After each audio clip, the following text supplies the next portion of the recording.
Movement चाहिए, बड़ी movement चाहिए, जो कि निफ्टी में नहीं आती।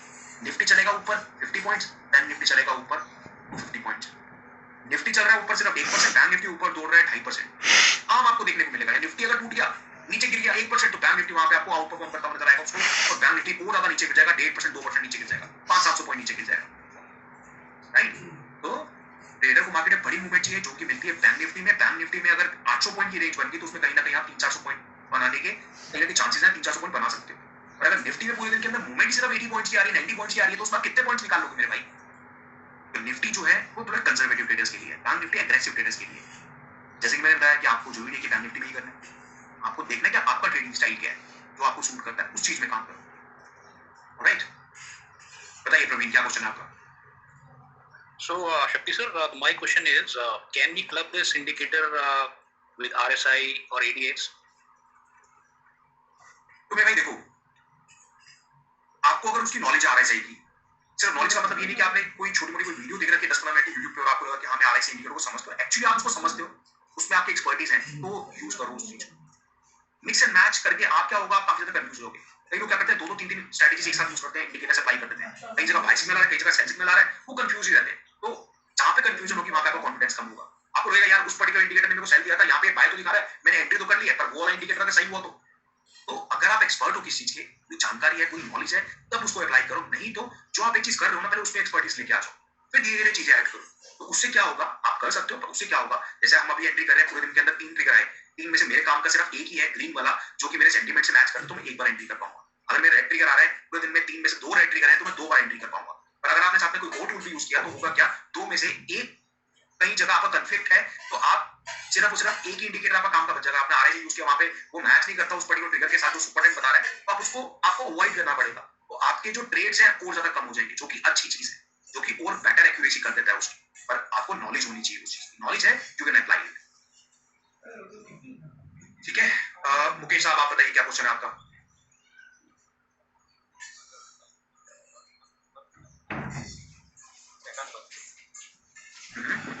इम्पोर्टेंट है और वो हमें देखना चाहिए हर टाइम फ्रेम पे पैटर्न।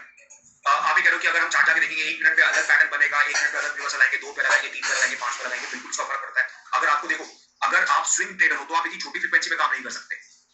राइट? यहाँ पे काम करने का तरीका इन्वेस्टर का अलग हो सकता है। इन्वेस्टर एक चार्ट को अलग तरीके से देखेगा। एक स्विंग ट्रेडर जो हफ्ते 10 दिन के लिए ट्रेड कर रहा है, या फिर उसको 500-600 पॉइंट की मूवमेंट चाहिए, उसके लिए ट्रेड कर रहा है, तो वो चार्ट को अलग तरीके से देखेगा, उसकी फ्रीक्वेंसी अलग होगी। इंट्राडे ट्रेडर जो है वो छोटी फ्रीक्वेंसी में काम करता है, उसको इमीडिएट मूव चाहिए होते हैं। स्विंग ट्रेडर के लिए इतनी छोटी फ्रीक्वेंसी किसी काम की नहीं होगी। सेम टाइम पे एंट्री मिलेगी, 2 घंटे बाद उसको एग्जिट करना पड़ सकता है, पर वो 2 घंटे या 150-200 पॉइंट के मूव के लिए काम नहीं कर रहा, वो बैंक निफ्टी में अगर काम कर रहा है 1000 पॉइंट की मूवमेंट के लिए काम कर रहा है। राइट? तो हर एक ट्रेडर अलग है मार्केट के अंदर। कोई इंट्राडे में काम करता है, कोई स्विंग में काम करता है, कोई इन्वेस्टमेंट्स करता है, सबके तरीके अलग हैं, सबके चार्ट्स अलग होते हैं, और वहीं पे इसकी रेलेवेंस बनती है फ्रीक्वेंसी की। राइट? हम यहाँ पे क्या कर रहे हैं, इंट्राडे कर रहे हैं, हम यहाँ पे छोटी फ्रीक्वेंसी यूज करके चल रहे हैं 3 मिनट की, ताकि हम एक लैगिंग इंडिकेटर का भी फायदा उठा पाए ढंग से, जहाँ पे हम मूव को मिस ना करें।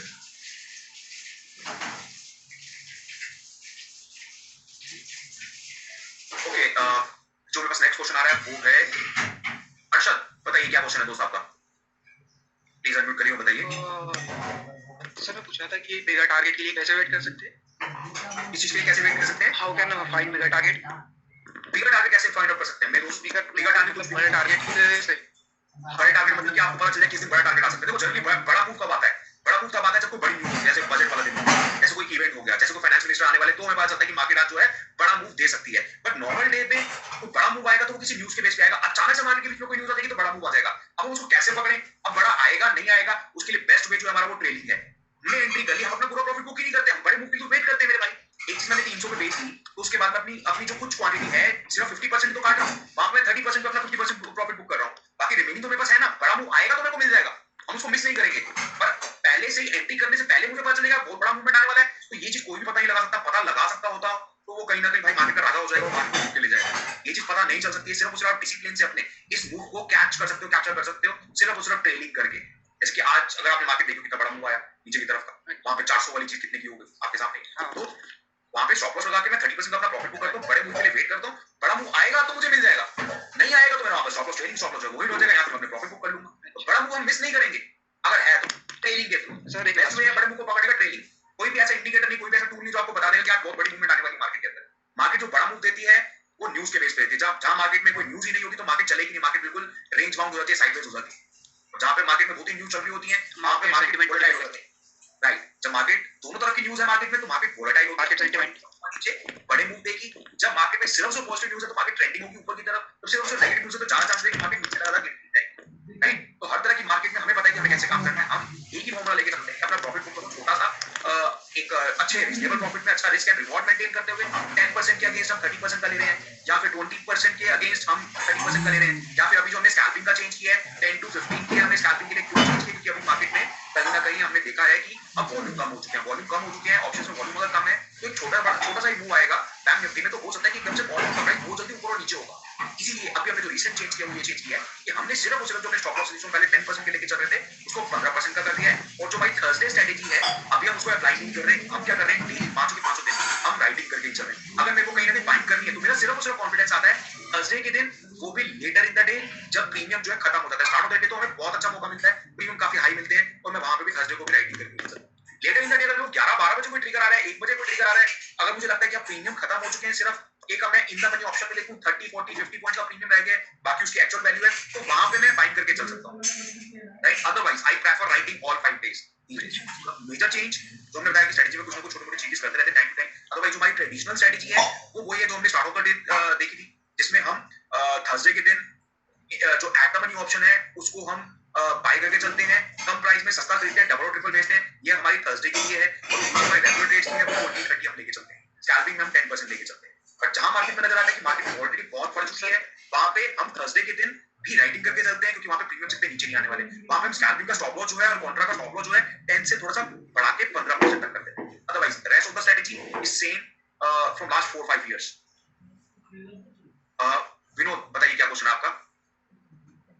सर ये बात, ये जो थर्ड कैंडल में एंट्री करने वाला था, एक बार इसको थोड़ा सा दोबारा बता दीजिए। थर्ड कैंडल में जो एंट्री करते हैं, जी सर। देखिए थर्ड कैंडल में एंट्री का ये है कि अगर हमारा जो गैप है, गैप हमारा छोटा है, राइट, प्रीवियस एंड कंटिन्यू हो रहा है और एक गैप हमारा छोटा है, तो हमें 3 कैंडल का वेट करना होता है, देखना होता है कि रिवर्सल आ रहा है कि नहीं आ रहा, और हम अगर रिवर्सल नहीं देखते, रिवर्सल नहीं आता, तो हम चौथी कैंडल में एंट्री कर लेते हैं। अगर ये गैप बड़ा है, गैप बड़ा मतलब 100 पॉइंट्स या उससे ज्यादा का है, तो वहां पे हमें ये देखना होता है कि मार्केट के सेंटीमेंट भी अगर नेगेटिव है, जो कि सपोर्ट करते हैं उस फॉल को, उस मूव को जो प्रीवियस एंड कंटिन्यू हो रहा है उसको, तो वहां पे हम पहली कैंडल में ही एंट्री कर सकते हैं, क्योंकि वहां पे चांसेस कम हो जाते हैं कि रिवर्सल आएगा। पॉसिबिलिटी सब चीजों की है, चांसेस उसके वो कम हो जाते हैं, वहां पे हम छोटे स्टॉप लॉस का काम करते हैं। आपको पता है, चाहे हम रेगुलर ट्रेड करें, चाहे हम स्कैल्प ट्रेडिंग करें, कुछ भी करें, हम यहाँ पे बहुत छोटे स्टॉप लॉस लेके चलते हैं। 20% इज नथिंग। आई नो कि आप लोग अभी बहुत बड़े स्टॉप लॉस का काम करते होंगे, आप लोगों के लिए थोड़ा सा मुश्किल होगा क्या इतने छोटे स्टॉप लॉस, कि इमोशंस पे आपको कंट्रोल करना होगा अपनी। छोटा स्टॉप लॉस कहने में आसान है, सुनने में आसान है, 20% स्टॉप लॉस लगाना है, 30 पॉइंट्स लगाना है, 60 पॉइंट्स लगाना है, बट उसको अप्लाई करना उतना ही मुश्किल होता है अगर आप थोड़ा सा भी इंपेशेंट हो गए, अगर आप थोड़ा सा भी डिसिप्लिन से इधर से उधर पिछले। तो जैसे कि मैंने बताया, डिसिप्लिन कैसे आएगा, वर्कशीट पर प्रैक्टिस करने के लिए, जो कि बहुत ज्यादा इंपॉर्टेंट है। प्रैक्टिस करोगे वर्कशीट पे तो फिर आप देखोगे कि धीरे धीरे धीरे धीरे आप चेंजेस लेके आ रहे हो अपने ट्रेडिंग स्टाइल में, क्योंकि आपने रिजल्ट्स देख लिए, आपको पता चल गया कि आपने कितने ट्रेड लिए, कितने सही गए, स्ट्रेटजी में कितना दम है, स्ट्रेटजी कैसे काम करती है, आपको कॉन्फिडेंस आ गया। आपको ये कॉन्फिडेंस आ गया कि हाँ अब मुझे एनालिसिस करने आते हैं, मेरे ट्रेड सही जाते हैं, मेरी एक्यूरेसी इतनी है, 10 में से इतने ट्रेड मेरे सही जाते हैं, या इतने ट्रेड अगर गलत भी चले जाते हैं तो वहां पे मैं छोटे छोटे लॉसेस में एग्जिट करता हूँ, जहां पे मेरे ट्रेड मेरे फेवर में जाता है तो वहां पे बड़ा प्रॉफिट लेके निकलता हूँ। तो ये चीज कॉन्फिडेंस आपको देती है। वर्कशीट जो बोलते हैं लोग, या पेपर ट्रेडिंग बोलते हैं, पेपर ट्रेडिंग का बेनिफिट नहीं होता, लाइव मार्केट में जाते तो नुकसान होते हैं, वो चीज तभी होगी जब आपका इमोशंस पे कंट्रोल नहीं होगा। इसी चीज के लिए कॉन्फिडेंस लाने के लिए वर्कशीट पे प्रैक्टिस करते हैं। वर्कशीट पे काम करने से, प्रैक्टिस करने से आपका पैसा नहीं बनेगा मार्केट में, पर आप कहीं ना कहीं कॉन्फिडेंस जो है अपना वो ऊपर कर लो। जब आपको पता होता है ना कि हाँ आपको ये चीज आती है, तो वो चीज आप कॉन्फिडेंटली करते हो। जहां आपको डाउट होता है ना, वहां पे आप नर्वस हो जाते हो और वहां पे आप जल्दी प्रॉफिट बुक करके निकलते हो। तो पहली चीज तो वो कॉन्फिडेंस लेके आना है अपने अंदर। कॉन्फिडेंस आ गया तो आप खुद ही देखोगे आपका ट्रेडिंग स्टाइल जो धीरे धीरे बदल रहा है।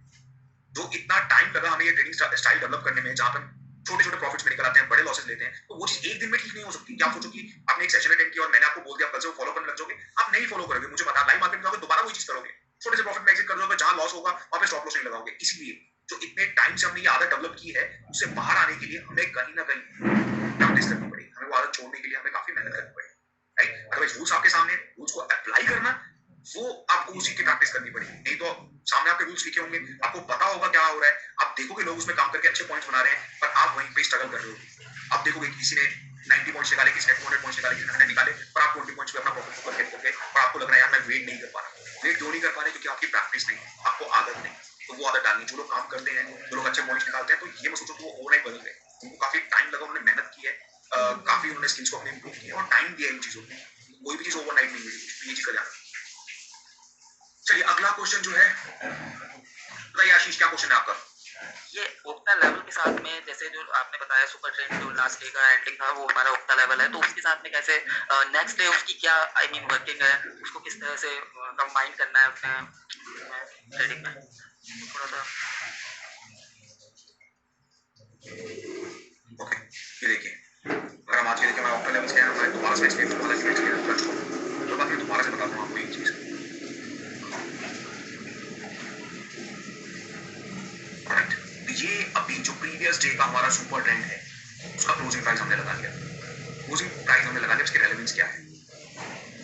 यहाँ पे अगर कल मार्केट ऊपर जाती है, राइट, अगर हमें गैप अप दिख रहा होगा छोटा बड़ा, वो हमें कल मार्केट में पता चलेगा। ऐसे निफ्टी को देखेंगे हम, उसको पता चलेगा।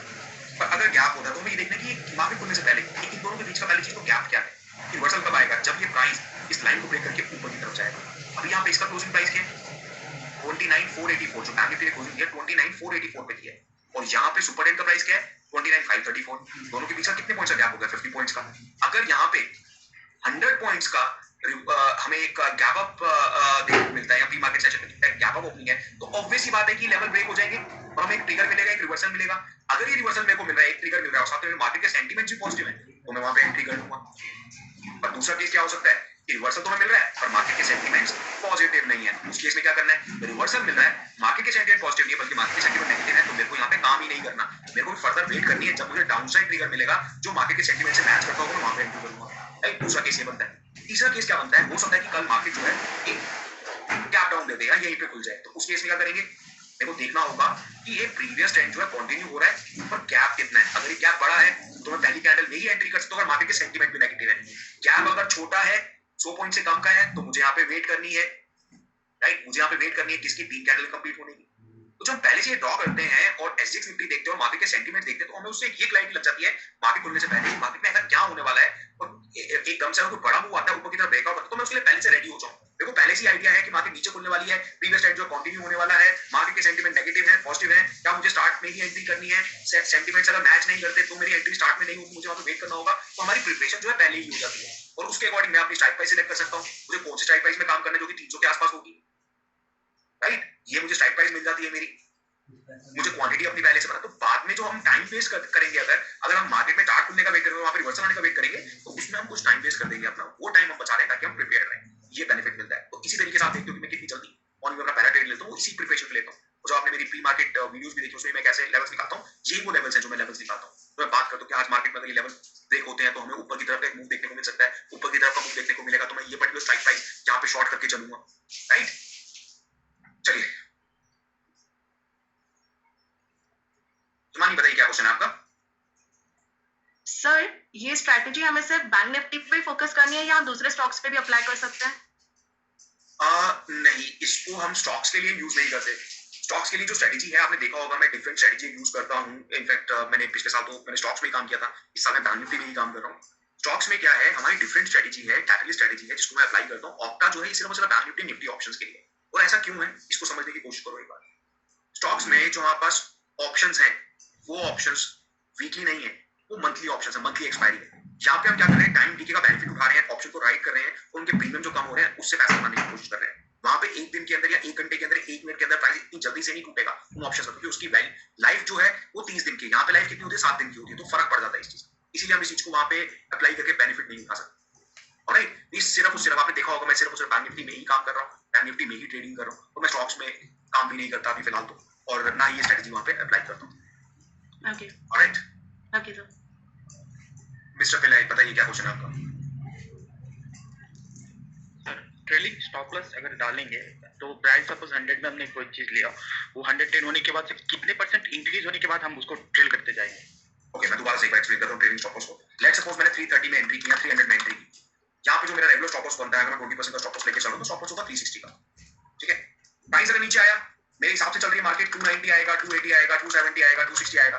जब ये प्रॉफिट आता है मेरा 10 से 15% के बीच में, वहां पे मैं अपने स्टॉप लॉस को ट्रेल करना शुरू करता हूं। जैसे 10 से 15% के बीच में, अब इसके बाद जितना पॉइंट मार्केट गिरेगी 260 से 250 आएगी, तो मैं यहाँ पे इसको 350 कर दूंगा।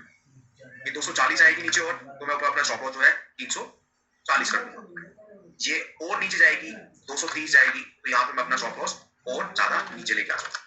अब यहाँ पे एक और चीज भी है जो हम कई बार किया करते हैं। देखिए यहाँ पे मैं 10-10 पॉइंट नीचे आने पे अपना 10-10 पॉइंट का स्टॉप लॉस नीचे कर रहा हूँ। वो ज्यादा आप कंजर्वेटिव अप्रोच रखना चाहते हो तो आप हर 10 पॉइंट पे जो अपना स्टॉप लॉस है उसको 15 पॉइंट नीचे कर सकते हो। जैसे कि 260 से 250 आया, यहाँ पे अब आपका जो स्टॉप लॉस है 360 से 345 आ गया, आपने 15 पॉइंट इसको नीचे कर दिया। आगे 10 पॉइंट और नीचे गया, 250 से 240 आया, इसको आप और 15 पॉइंट नीचे ले गए। अब ये और 10 पॉइंट नीचे गया, आप इसको और तेजी से नीचे लेके आ रहे हो, मतलब आपका प्राइस 10 पॉइंट नीचे जाएगा, आप इसको 15 पॉइंट नीचे लेके आओगे। तो होता क्या, धीरे धीरे आप प्राइस के इतना क्लोज आ जाते हो कि आपको मूवमेंट का बेनिफिट मिलता आता है, पर एकदम से रिवर्सल आया तो आप चुटकी में एग्जिट कर जाओगे, राइट। तो ये भी एक तरीका होता है, ये थोड़ी कंजर्वेटिव अप्रोच होती है। यहाँ पे हम 15 पॉइंट, यहाँ पे 10 पॉइंट नीचे, यहाँ पे 15 पॉइंट नीचे। अदरवाइज जो हमारा स्टैंडर्ड रूल है, जो हमारी ट्रेडिशनल स्ट्रेटेजी है, उसके अकॉर्डिंग हम ये करते हैं कि हर 10 पॉइंट पे 10 से 15% प्रॉफिट आने के बाद हर 10 पॉइंट पे इसको 10 पॉइंट नीचे। ऑलराइट, तो मिस्टर नेत्रपाल बताइए क्या क्वेश्चन आपका। 1 दिसंबर का चार्ट थोड़ा एक्सप्लेन करो।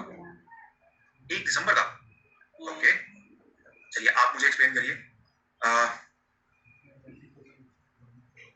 मैं आपको बताऊंगा कहाँ पे आप सही जा रहे हैं, कहाँ पे नहीं। ये वाला चार्ट 1 दिसंबर का, हाँ यही है। यहाँ पे क्या होगा अगर हम एंट्री करेंगे, इसमें तो कोई ट्रिगर तो है नहीं, ट्रेंड कंटिन्यू हो रहा है। ट्रेंड कंटिन्यू हो रहा है, हमें क्या करना चाहिए यहाँ पे।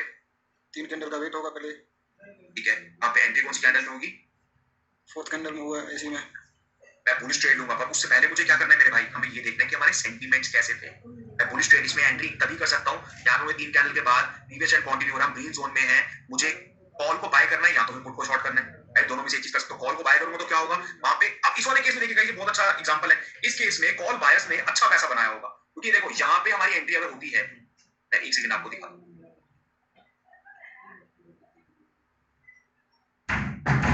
ओके चौथी कैंडल पर अगर हम यहाँ पे एंट्री करते हैं, ये देखो बैंक निफ्टी ने एंड ऑफ द डे जो क्लोजिंग दी है कितने अपने हाई प्राइस पे, ये इतना बड़ा इसने मूव दिया।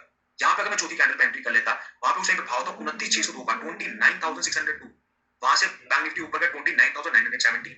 अब अगर यहाँ पे कोई बाय करता कॉल को 300 पॉइंट का मूव मिलता तो उसको यहाँ पे अच्छा पैसा मिल सकता था। 200 वाली चीज जो है 400 की हो सकती थी, डबल हो सकती थी। 200 वाली कॉल जो है 400 की हो सकती थी, पर हमने अगर यहाँ पे चौथी कैंडल में पुट को बेचा, तो मैंने अगर 200 वाली पुट को मैं बेच रहा हूँ तो उसकी value end of the day zero नहीं होने वाली, क्योंकि एक्सपायरी डे नहीं है, राइट, जीरो नहीं होने वाली। और यहाँ पे उसको कितने पॉइंट मिलेंगे एंड ऑफ द डे, मुश्किल से 120-130 पॉइंट। तो यहाँ पे बायर्स को, ऐसा नहीं कि बायर्स का पैसा नहीं बनता, बायर्स का पैसा तब बनता है जब उनको वो वेट कर पाते हैं, 200 वाली चीज 400 में बेच पाते हैं। ऐसे अपॉर्चुनिटीज आती हैं, पर इमोशंस पे हम कंट्रोल नहीं कर पाते। 200 खरीद के 230, 240, 250 में बेच देते हैं, जहां हमारे अगेंस्ट जाता है हम डे एंड तक वेट करते हैं। तो इसीलिए मैं राइटिंग में यहाँ पे भी बाइंग में अच्छा पैसा बन जाता, बट मेरे को कॉन्फिडेंस नहीं आता, मैं यहाँ पे राइटिंग ही करता। 4th कैंडल पे बहुत अच्छा मूव भी है, पहला ही रन हमें काफी अच्छा देखने को मिला। पर अब यहाँ पे बात ये है कि अगर मैं राइटिंग करता हूँ, चौथी कैंडल पे एंट्री करता हूँ, तो इससे इसके साथ मेरे सेंटीमेंट्स मैच होने चाहिए। क्या मेरे सेंटीमेंट्स मैच करते हैं? तो चार्ट देखते हैं, ये 1 दिसंबर का है, चार्ट हमारे सामने है, स्टूडेंट ग्रुप देखते हैं एक बार। तो मेरे भाई ये देखिए, सेंटीमेंट जो थे पॉजिटिव थे, हमारे पास पॉजिटिव न्यूज थी उस दिन मार्केट में वैक्सीनेशन को लेके, राइट। और यहाँ पे जो मैं ट्रिगर आया, और यहाँ पे अगर आप देखोगे बैंक निफ्टी या निफ्टी इतना बहुत ज्यादा पॉजिटिव नहीं था, सिर्फ और सिर्फ निफ्टी 40 पॉइंट ऊपर था। हमने निफ्टी को देख के ट्रेड नहीं लिया। और जैसे कि आप रूल्स की बात करते हैं, हमने मार्केट खुलने से पहले रूल्स भी, ये नए स्टूडेंट्स के लिए मैं उनको रिमाइंडर के लिए मैंने वहां पे डाले थे, प्रीवियस ट्रेंड कंटिन्यू होता है, अगर गैप जो 100 पॉइंट से ऊपर है तो हम क्या करेंगे, 100 पॉइंट से नीचे है तो हम क्या करेंगे, 3 कैंडल के लिए वेट कैंडल वो प्रैक्टिस करते हैं अपनी वर्कशीट के ऊपर, राइट। यहाँ पे आपने देखा होगा, मैंने वहाँ पे वॉच लिस्ट भी शेयर की थी जस्ट फॉर ऑब्जर्वेशन। मैं कोई एडवाइस या टिप्स नहीं देता, बट कई बार अपनी वॉच लिस्ट शेयर करता हूँ अपने ग्रुप्स में, तो एक सिर्फ और सिर्फ एक आइडिया के लिए कि हाँ किस तरह से प्राइस नीचे आता है। तो वहाँ पे हमारी जो एंट्री थी वो 460 के भाव पे थी, और डे एंड पे करते करते वो इतना नीचे आ गई, अगर आपने देखा हो तो 1 तारीख को 230 का प्राइस 230 तक आ गई थी वहां पे वो। तो इस तरीके से मेरे भाई हम यहाँ पे अगर एंट्री लेंगे तो हम यहाँ पे 4th कैंडल लेंगे, हमारे मार्केट के सेंटीमेंट्स यहाँ पे मैच करते हैं, उसके अकॉर्डिंग यहाँ पे हम एंट्री लेंगे और यहाँ पे बिगर मूव। अब बात आती है यहाँ पे नीचे की तरफ का रिवर्सल आया, नीचे की तरफ का रिवर्सल आया, और यहाँ पे पहले जो इतना बड़ा रन आया, इसी में मेरा प्रॉफिट बुक हो जाना चाहिए 30% और 30% मोर के लिए, जो हम उसके आगे फर्दर ट्रेलिंग करके ऊपर लेके जाएंगे। यहाँ पे साइडवेज हो जाएगी, मैंने राइटिंग कर रखी है तो मेरे को उसका भी बेनिफिट मिलेगा। तभी वहां पे नीचे की तरफ का रिवर्सल आएगा ना, हो सकता है इससे पहले ही हमारा स्टॉप लॉस हिट हो जाए, जो ट्रेलिंग स्टॉप लॉस है, राइट। अदरवाइज यहाँ तक तो हमने अच्छा पैसा बना लिया, फिर दोबारा मुझे एंट्री करनी तो मैं कहाँ कर सकता हूँ, नीचे की तरफ का ट्रिगर आ रहा है, यहाँ तो ऑब्वियस ही बात है कि मेरे सेंटीमेंट मैच नहीं करते, सेंटीमेंट पॉजिटिव है, नीचे की तरफ का ट्रिगर, तो मैं यहाँ पे भी एंट्री नहीं कर सकता। अब मुझे कहाँ पे एंट्री करनी है, जब ऊपर की तरफ का ट्रिगर आएगा, जो कि ये वाला ट्रिगर है। यहाँ पे भी अगर हम एंट्री करें तो 29,800 पे आया, वहां से बैंक निफ्टी जो है 29,912-13 तक पहुंच गया था। उसके बाद वो ऊपर जाने के बाद वापस नीचे आए। तो इस तरीके से हमें ट्रिगर्स आते हैं, इस तरह से हम ट्रिगर्स अवेल करते हैं और जो हमारे फेवर में जाता है वहां पे हम स्टॉप लॉस लगा के स्ट्रिक्ट स्टॉप लॉस लगा के एंट्री करते हैं। हमारे अगेंस्ट जाता है हम एग्जिट कर जाते हैं, हमारे फेवर में जाता है हम 30% का प्रॉफिट बुक करके रिमेनिंग अपना ट्रेडिंग करके ऊपर के लेवल के लिए वेट करते हैं। पर यहाँ पे अगर मैं बात करूँ ये ट्रिगर मुझे यहाँ पे कुछ भी करने की जरूरत नहीं थी। अगर मेरा ये जो पहले एंट्री थी ये धीरे धीरे मार्केट ऊपर गई, थोड़ा सा कंसोलिडेट किया, नीचे आई, फिर ऊपर चलेगी, तो हो सकता है हमारी जो ट्रेलिंग स्टॉप लॉस है वही हिट नहीं होते और जो पहला ट्रेड है 30% तो प्रॉफिट बुक कर लिया मैंने, उसके बाद रिमेनिंग जो है धीरे धीरे जो हाफ क्वांटिटी मेरी बची है डे एंड तक वही काम कर सकती है। तो आपने देखा होगा, अगर आप 1 दिसंबर का निकाल के देखो, 1 दिसंबर 2020 का ट्रेड निकाल के देखोगे तो आपको पता चल जाएगा कि वहां पे मैंने डे एंड तक वेट किया था उसके बाद, और मेरे सबसे आखिरी मिला के मेरे ट्रेडिंग स्टॉप लॉस हिट हुए थे। राइट, तो इस तरीके से जो भी दिन है अगर आपने जाके देखना हो उस दिन हमने कैसे काम किया, सबसे बेस्ट वे है स्टूडेंट ग्रुप में जाओ, वहां पे जाके देखो सेंटीमेंट क्या थे, चार्ट हमें क्या दिख रहा है और उसके अकॉर्डिंग डिसाइड करो कि हाँ हमने जो स्टेप लिया वो ठीक था कि नहीं था, क्या हम उसे बेटर ट्रेडिंग कर सकते थे। तो चार्ट आपको एंड ऑफ द डे बता देता है कहां पे आपने क्या गलती की है, कहां पे क्या सही किया। ठीक है, चलिए अगला क्वेश्चन किसका है, बताइए मैम क्या क्वेश्चन है आपका। तो हाय शक्ति, सो लेट्स से अगर हमारे सेंटिमेंट्स पॉजिटिव हैं और हमारा 10 भी ट्रिगर भी हमारा पॉजिटिव शो कर रहा है, सो उस केस में कॉल बाय करना चाहिए या फिर पुट को शॉर्ट करना चाहिए, कौन सा ज्यादा हमें प्रॉफिट देगा? इसके ऊपर तो हमने काफी डिटेल में बात की है। देखो हमारे जो सेंटिमेंट्स हैं आपके पॉजिटिव है, ठीक है, और हमें ट्रिगर जो है पॉजिटिव आ रहा है।